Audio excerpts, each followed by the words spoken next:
ये कहानी हमें राजन चतुर्वेदी ने यूपी से भेजा है। आइए इस कहानी को उन्हीं की जुबानी सुनते हैं। दिसंबर की हार कपा देने वाली ठंड को सर्द हवाएं और भी कातिल बना रही थी। सड़क पर इस कदर सन्नाटा मानो आप मुर्दों की बस्ती से गुजर रहे हों। इस खामोशी में खलल डालती कुत्तों की रह रह कर भौंकने की आवाज़ रात के अंधेरे को और भी भयानक बना रही थी। ऑफिस से लेट होने के कारण आज रात मुझे अकेले ही घर जाना था। 3 स्वेटर के बाद भी लग रही ठंड के कारण हिम्मत जवाब दे रही थी, लेकिन मैं घर के लिए निकल पड़ा। गाड़ी चालू करते ही दिमाग में पहला ख्याल ये आया कि क्यों ना आज शॉर्टकट ले लें, घर जल्दी पहुंच जाएंगे। लेकिन उस रास्ते में पड़ने वाली जंगल का ख्याल वहां से जाने की इजाज़त नहीं दे रहा था। इन सब को दूर करके मैं अपनी पुरानी सी गाड़ी पर शॉर्टकट वाले रास्ते से निकल पड़ा। 2 किलोमीटर आने के बाद अब जंगल शुरू होने वाले थे। चारों तरफ सिर्फ सन्नाटा पसरा हुआ था।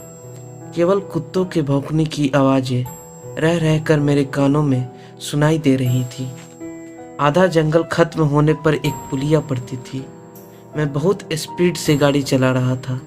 लगभग आधे से ज़्यादा जंगल निकल चुका था, लेकिन पुलिया अभी तक नहीं आई थी। मैं थोड़ा आश्चर्यचकित हुआ और मैंने अपनी गाड़ी की स्पीड दुगनी कर दी। कायदे से इस स्पीड से चलाने पर जंगल 7 से 10 मिनट में ख़त्म हो जाने चाहिए थे, लेकिन लगातार 15 मिनट तक गाड़ी चलाने के बाद भी अभी तक पुलिया नहीं आई थी। मैंने गाड़ी की स्पीड और बढ़ानी चाहिए। तभी अचानक मेरी गाड़ी का एक्सीलरेटर वायर टूट गया और गाड़ी बंद हो गई। दूर दूर तक कोई नज़र नहीं आ रहा था।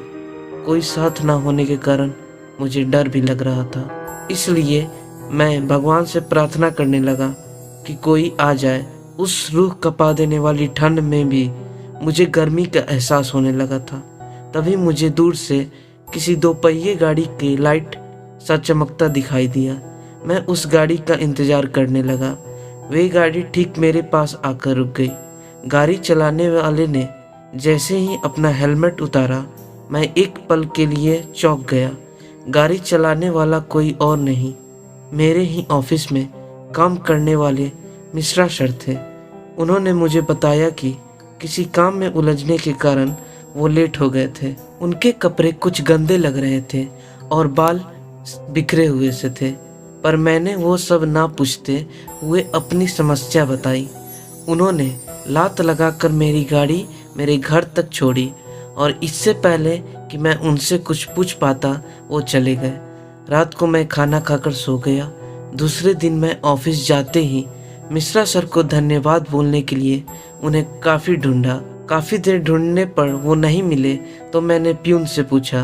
प्यून ने बताया अब वो इस दुनिया में नहीं रहे। कल रात करवा चौथ होने के कारण घर जल्दी निकले थे और तेज गाड़ी चलाते हुए जा रहे थे कि एक ट्रक ने टक्कर मार दी और स्पॉट पर ही वो चल बसे। मुझे बेहद अफसोस हुआ और मिश्रा सर को दिल से धन्यवाद दिया। तो दोस्तों, हम मिलते हैं फिर अपनी अगली कहानी के साथ। धन्यवाद।